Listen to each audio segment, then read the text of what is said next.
ഈ തിരുവനന്തപുരത്ത് ആര് മേയറാകുമെന്നുള്ള കാര്യത്തിൽ വലിയൊരാകാംക്ഷയോടുകൂടി ഇപ്പോൾ നിൽക്കുന്നത് തിരുവനന്തപുരത്തുകാർ മാത്രമല്ല, കേരളം മുഴുവനാണ് നിൽക്കുന്നത്. കാരണം ബി ജെ പിക്കൊരു വലിയ ആധിപത്യം ഉണ്ടായിക്കൊണ്ടിരിക്കുന്ന ഇടമായി തിരുവനന്തപുരം മാറുന്നു. അതുകൊണ്ടാണ് ഇതൊരു മേയറിൻ്റെ കാര്യത്തിൽ ഈ സംസ്ഥാന ഘടകം തീരുമാനമെടുക്കുന്നതിനപ്പുറം കേന്ദ്ര നേതൃത്വത്തിൽ നിന്ന് എന്തെങ്കിലും തീരുമാനം ഉണ്ടാകേണ്ടിയിരിക്കുന്നു എന്നാണ് പറയുന്നത്. അത്രയും വരെ ഇതിലേക്ക് കാര്യങ്ങൾ മാറുകയാണ്. കേരളത്തിനകത്ത് സ്റ്റേറ്റിനകത്തൊരു അഭിപ്രായ വ്യത്യാസം വേണ്ട എന്നുള്ളത് കൊണ്ടാണ് കേന്ദ്ര നേതൃത്വത്തിൻ്റെ അടുത്തേക്ക് കേരള നേതൃത്വം മേയർ, ഡെപ്യൂട്ടി മേയർ തിരഞ്ഞെടുപ്പ് വിടുന്നു എന്നാണ് എൻ്റെ ഒരു ധാരണ. കാരണം കേരളത്തിൽ ഇപ്പോൾ ഉദാഹരണത്തിന് പ്രവർത്തിച്ച് പാരമ്പര്യമുള്ള ഒരു കേഡറും പുതിയൊരു ബ്യൂറോക്രാറ്റ് ഓഫീസ് തലത്തിൽ നിന്ന് വരുന്നവർ തമ്മിൽ ഒരഭിപ്രായ വ്യത്യാസങ്ങളുണ്ടാകും. ഈ ഒരു അഭിപ്രായ വ്യത്യാസം വരുമ്പോൾ ജനങ്ങളുടെ ഇടയിൽ ആരംഭത്തിലെ ഇവർ ഗ്രൂപ്പാണല്ലോ എന്നുള്ള ഒരു സംശയം ജനങ്ങളുടെ ഇടയിൽ ജലിപ്പിക്കാതിരിക്കുവാൻ വേണ്ടി കേന്ദ്രത്തിൻ്റെ നാഷണൽ കമ്മിറ്റിയിൽ നിന്ന് കേരള ചാർജ് നോക്കുന്ന പ്രഭാരിയും കേന്ദ്ര നേതാക്കളും കേരളത്തിലെ കോറിലുള്ളവരുമായിട്ട് നിശ്ചയിച്ചൊരു ലിസ്റ്റ് അങ്ങ് സ്ഥാനാർത്ഥി നിർണയം പോലെ ഒരു 3 അംഗ ലിസ്റ്റ് അങ്ങ് കൊടുക്കും, ABC എന്നുള്ള നിലയിൽ. അതിൽ കേന്ദ്രത്തിന് സ്വീകാര്യമാണ്. കേന്ദ്രം BJPയുടെ സംസ്ഥാന ഘടകത്തിനേക്കാളും കേന്ദ്ര നേതാക്കൾ കേരളത്തോട് ആകാംക്ഷയോടെ ഇരിക്കുന്നവരാണ്. കാരണം ഇവിടുത്തെ പ്രവർത്തനത്തിൽ കേന്ദ്രത്തിൻ്റെ പ്രധാനമന്ത്രിയുടെ ഓഫീസായാലും പ്രസിഡൻറ്റിൻ്റെ ഓഫീസായാലും ഹോം മിനിസ്റ്റർ നദ്ദാജിയുടെ നമ്മുടെ അമിത്ഷായുടെ ഓഫീസായാലും നിരീക്ഷിക്കുവാൻ ഇവിടെ ഓഫീസ് തലത്തിൽ ആളുണ്ട്, പേഴ്സണൽ ബന്ധങ്ങളുള്ള ആൾക്കാരുണ്ട്. അപ്പോൾ കേരളത്തിൻ്റെ തലസ്ഥാനത്ത് BJP അധികാരത്തിൽ വന്നാൽ സംസ്ഥാന അസംബ്ലിയിൽ നിർണായക ശക്തിയാകുമെന്ന് കേന്ദ്ര നേതാക്കൾക്കറിയാം. ഉദാഹരണത്തിന് ഗുജറാത്തിലെ അഹമ്മദാബാദ് നഗരസഭ കേശുഭായ് പട്ടേൽ മുഖ്യമന്ത്രിയാകുന്നതിന് മുമ്പേ ആദ്യം ഗുജറാത്തിൽ കിട്ടിയത് ഗുജറാത്തിൻ്റെ ക്യാപിറ്റൽ അഹമ്മദാബാദ് നഗരസഭയാണ്. അതുവരെ നീണ്ട കാലം അഹമ്മദാബാദ് ഗുജറാത്ത് ഭരിച്ചിരുന്നത് കോൺഗ്രസ്സാണ്. അപ്പോൾ അതുപോലൊരു ഇതാണ് കേരളത്തിലേക്ക് വന്നിരിക്കുന്നത്. കേരളത്തിൻ്റെ തലസ്ഥാനം ആര് പിടിക്കുമോ അവരായിരിക്കും സംസ്ഥാനത്ത് അടുത്ത നിർണായക ശക്തിയാകും. അപ്പോൾ കേരളത്തിനകത്ത് പ്രത്യേകിച്ച് തിരുവനന്തപുരം നിവാസികളും ജനങ്ങളും ഒരു വികസനത്തിന് ആഗ്രഹിക്കുന്നവരാണ്. കാരണം കാലാകാലങ്ങളിൽ 2 മുന്നണികൾക്കും മാറി മാറി വോട്ട് കൊടുത്ത് പരാജയപ്പെട്ട് കേരളത്തിലെ തലസ്ഥാനത്തായാലും കേരളത്തിലായാലും കുടിവെള്ളക്ഷാമം, വൈദ്യുത ക്ഷാമം, തൊട്ടതിനും പിടിച്ചതിനും വിലക്കയറ്റം, തൊഴിലില്ലായ്മ, ഈ ഒരു ഇത് വന്ന് ജനങ്ങൾ ബുദ്ധിമുട്ടിയത് കൊണ്ടാണ് തലസ്ഥാനം ഭരണസിരാ കേന്ദ്രത്ത് ഒന്നടങ്കം ജനങ്ങൾ 50-ൽ പരം കൗൺസിലേഴ്സിനെ ജനം വോട്ട് കൊടുത്ത് ജയിപ്പിച്ചത്. അപ്പോൾ ജനങ്ങളുടെ ഇടയിൽ ഒരഭിപ്രായ വ്യത്യാസം, ഉദാഹരണത്തിന് കൊച്ചിയിൽ ദീപ്തി മേരി വർഗീസിനെ മുന്നിൽ കാണിച്ചുകൊണ്ട് ഇപ്പോൾ മിനി മോൾക്ക് കൊടുക്കണമെന്ന് പറഞ്ഞിട്ട് ഒരു നേതൃത്വം വന്നിരിക്കുന്നു. അപ്പോൾ BJPയും കോൺഗ്രസ് പോലെയാണോ ഗ്രൂപ്പ് വഴക്കുകൾ? അധികാരം വരുമ്പം പുതിയ ആൾക്കാരെ ഇറക്കുകയും പ്രവർത്തന ബാന്ധവമുള്ളവരെ തഴിയുകയും ചെയ്യുന്ന ഒരു പ്രവണത ജനങ്ങളുടെ ഇടയിൽ വരരുത്, ഗ്രൂപ്പിസം വരരുതെന്നുള്ളതുകൊണ്ട് നമ്മുടെ സംസ്ഥാന നേതൃത്വ കോർ കമ്മിറ്റി തീരുമാനിച്ച് നാഷണൽ കമ്മിറ്റിക്ക് വിടും. അപ്പോൾ അത് ജനാധിപത്യ പ്രക്രിയയിൽ ഇപ്പോൾ ഗാന്ധിജി വിഭാവനം ചെയ്ത ഗ്രാമസ്വരാജാണ് ത്രിതല തിരഞ്ഞെടുപ്പ്. അപ്പോൾ അവർ 21-ന് സത്യപ്രതിജ്ഞ ചെയ്ത് കൗൺസിൽ അംഗങ്ങളായി. 26-ാം തീയതി ഭരണസമിതി അംഗങ്ങളെ തിരഞ്ഞെടുക്കണം. അതിനു വേണ്ടി നല്ല ക്വാണ്ടിറ്റി ഉള്ളവരാണ്, പ്രവർത്തകരുടെ മുമ്പ് എടുത്തു വയ്ക്കുന്ന മുഖമാര്, സ്വീകാര്യമായ ജനങ്ങൾക്ക് വേണ്ടി പ്രവർത്തിക്കുന്നവരാര് എന്ന് കേന്ദ്ര നേതൃത്വം വീക്ഷിക്കുവാൻ ഇവിടെ ആൾക്കാരുണ്ടായിരുന്നു, വീക്ഷിച്ചു. അതിൻ്റേതായ റിപ്പോർട്ട് കേന്ദ്രത്തിൽ ഡൽഹിയിൽ പോയിട്ടുണ്ട്. ഉചിതമായ രീതിയിൽ ഇന്നോ നാളെ രാവിലെയോ അത് പ്രഖ്യാപിക്കും, അതിനകത്തൊരു സംശയം. പക്ഷേ ഈ BJP ഒരിക്കലും തിരുവനന്തപുരത്ത് മേയർ സ്ഥാനാർത്ഥി അങ്ങനെ ഉയർത്തി കാണിച്ചില്ലായിരുന്നു. VV രാജേഷ് എന്നോ ശ്രീലേഖയെന്നോ കരമന അജിത്തെന്നോ പറഞ്ഞിട്ടില്ല.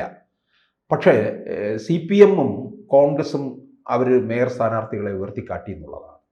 കാരണം BJP പഠിച്ച് BJPയുടെ തിരഞ്ഞെടുപ്പ് പ്രക്രിയയ്ക്ക് നേതൃത്വം കൊടുത്ത RSSും പഠിച്ചു. അവർ ഒരു 6 മാസത്തിന് മുമ്പ് പ്രവർത്തനം ചെയ്തപ്പം അവർ മനസ്സിലാക്കി 53-54 കൗൺസിലോടുകൂടി അധികാരത്തിൽ വരുമെന്ന്. അതുകൊണ്ട് BJPയുടെ കോർ ടീമിനകത്തും BJPയുടെ തിരഞ്ഞെടുപ്പിന് നിയന്ത്രിച്ചിരുന്ന RSSൻ്റെ ഇടയിലും ഒരു വ്യക്തിപൂജ വേണ്ട, ഒരാളെ തിരഞ്ഞെടുപ്പിൻ്റെ മുന്നിൽ നിർത്തി ഇന്നാരാണ് മേയർ എന്ന് എയോ ബിയോ സിയോ ആണ് മേയറെന്ന് പറഞ്ഞ് ജനങ്ങളുടെ പോകണ്ട. BJPയിൽ ഉത്തമമായ ഒരാളെ BJP കോറും BJPയുടെ സംസ്ഥാന സമിതിയും കേന്ദ്ര നേതൃത്വത്തിന് കൊടുത്ത് നിശ്ചയിക്കും എന്നുള്ള ഒരു മുഖം കാണിച്ച് തിരഞ്ഞെടുപ്പിന് ഒരിക്കലും ഇന്ത്യ മഹാരാജ്യത്ത് പല സംസ്ഥാനങ്ങളിലും പല മുനിസിപ്പാലിറ്റികളിലും എന്തിനേറെ പറയുന്നു, കഴിഞ്ഞ തിരഞ്ഞെടുപ്പിൽ നരേന്ദ്രമോദിക്ക് പോലും പ്രധാനമന്ത്രിയാണെന്ന് രണ്ടാമത് പറഞ്ഞ് തിരഞ്ഞെടുപ്പിന് നേരിട്ടിട്ടില്ല. അപ്പോൾ തിരഞ്ഞെടുപ്പിന് കഴിഞ്ഞതിന് ശേഷം കോർപ്പറേഷൻ പാർലമെൻ്ററി പാർട്ടിയിൽ തിരഞ്ഞെടുക്കുന്നവരുടെ ഒരു അഭിപ്രായം അവരാരായും. ആ ആരായുന്നത് സംസ്ഥാന കോർ ടീം ചർച്ച ചെയ്യും. ആ ടീം കേന്ദ്രത്തിന് വിടും. കേന്ദ്രത്തിൽ ഉചിതമായ ഒരു ആളെ ഇങ്ങോട്ട് നിർദ്ദേശിക്കും. കാലാകാലങ്ങളിൽ ഭാരതീയ ജനതാ പാർട്ടിയെ സംബന്ധിച്ചിടത്തോളം അവർക്കൊരു കേഡർ സ്വഭാവമുണ്ട്. ഇപ്പോൾ എല്ലാ പാർട്ടിയിലും കോൺഗ്രസ് ആയാലും കമ്മ്യൂണിസ്റ്റ് ആയാലും അവർ തിരഞ്ഞെടുപ്പ് കഴിഞ്ഞാൽ പത്രക്കാരുടെ ഇടയിലും ചാനലിൻ്റെ ഇടയിൽ ഒരു ഊഹം വരും, ഇന്നാരായിരിക്കും എന്നൊരിതുണ്ട്. പക്ഷേ BJPയെ സംബന്ധിച്ചിടത്തോളം, കേന്ദ്ര ഗവൺമെൻറ്റിനെ സംബന്ധിച്ചിടത്തോളം അവർ പത്രക്കാരുടെ ഇടയിൽ ഒന്നും അത്തരത്തിൽ ഏത് നേതാക്കളെ സ്വാധീനിച്ചാലും ചോർത്തി കൊടുക്കുവാൻ പറ്റുകയില്ല. അത്തരത്തിലൊരു കേഡർ സ്വഭാവം ഭാരതീയ ജനതാ പാർട്ടിക്കുണ്ട്. ആ കേഡർ സ്വഭാവം രാഷ്ട്രീയ സ്വയംസേവാ സംഘത്തിൻ്റെ നേതൃത്വ നിലയിൽ നിന്ന് വന്ന പ്രവർത്തകരായുണ്ട്. ഇപ്പോൾ ഉദാഹരണത്തിന് സംഘം ഒരു പ്ലാൻ തീരുമാനിച്ചു, അത് ആർക്കും പത്രക്കാർ ബാക്കിയുള്ളവർക്ക് അറിയാൻ ഒക്കുകയില്ല. അത്തരത്തിൽ അറിയാൻ പറ്റുന്നത് പ്രഖ്യാപിക്കുമ്പോൾ മാത്രമാണ്. തിരുവനന്തപുരത്ത് തന്നെ പല രീതിയിലുള്ള പ്രവർത്തനം നോക്കിയിട്ടും പത്രക്കാർ കിണഞ്ഞ് ശ്രമിച്ചിട്ടും ആരായിരിക്കും, ശ്രീലേഖ IPS ആയിരിക്കുമോ, VV രാജേഷ് ആയിരിക്കുമോ, അല്ല കരമന അജിത്ത് ആയിരിക്കുമോ എന്ന് പല സുഹൃത്തുക്കളും എന്നോട് ചോദിച്ചു.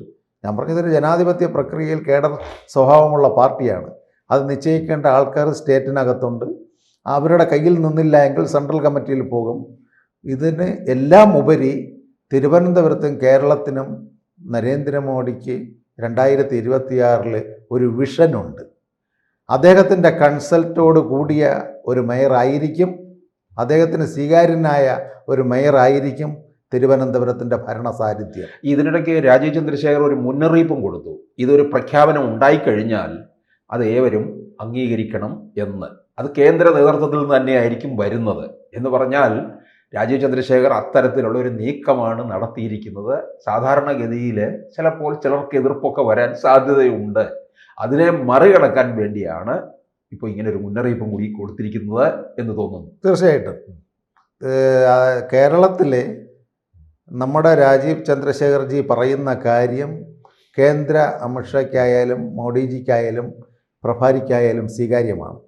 കാരണം അദ്ദേഹത്തിന് ഒരു സ്വാർത്ഥ ലാഭ താൽപ്പര്യ പ്രവർത്തനത്തിലുള്ള ആളല്ല. അദ്ദേഹത്തെ ഇവിടുത്തെ പ്രശ്നങ്ങളുള്ളതുകൊണ്ട് ഇവിടെ നന്നാക്കിയെടുക്കുവാൻ കേന്ദ്രത്തിൽ നിന്ന് കേന്ദ്രം നോമിനേറ്റ് ചെയ്ത ഒരു പ്രസിഡൻ്റാണ്.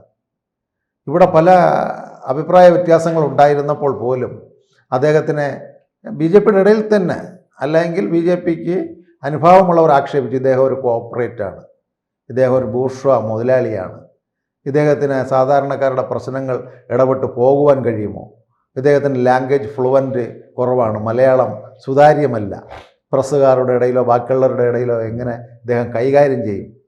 പക്ഷേ ഇതെല്ലാം കേന്ദ്രത്തിനറിയാം, ബഹുമാനപ്പെട്ട പ്രധാനമന്ത്രിക്കും അറിയാം, ബഹുമാനപ്പെട്ട അമിത്ഷായ്ക്കും അറിയാം. ഇപ്പോഴത്തെ സിറ്റുവേഷനിൽ കേരളത്തെ ആരെയാണ് നേതൃത്വ ബാന്ധവം ഏൽപ്പിച്ചാൽ കിട്ടും എന്നുള്ളത് അവർ എത്രയോ ദിവസത്തെ ഇൻ്റലിജൻസിൻ്റെയും കേരളത്തിൻ്റെ പ്രബുദ്ധരായ വ്യക്തികളുമായിട്ട് ആലോചിച്ച് എടുത്ത തീരുമാനമാണ്. പഴയ കാലത്ത് കേരളത്തിലുള്ള ആരും വേണ്ട, പുതിയൊരു നേതൃത്വം വരട്ടെ എന്ന് പറഞ്ഞ് ബാംഗ്ലൂരിലെ വ്യവസായിയായിരുന്ന ആൾ രാജ്യസഭാ MP ആയി, അവിടുന്ന് ഇലക്ട്രോ മീഡിയ ഡിജിറ്റൽ മന്ത്രിയായി.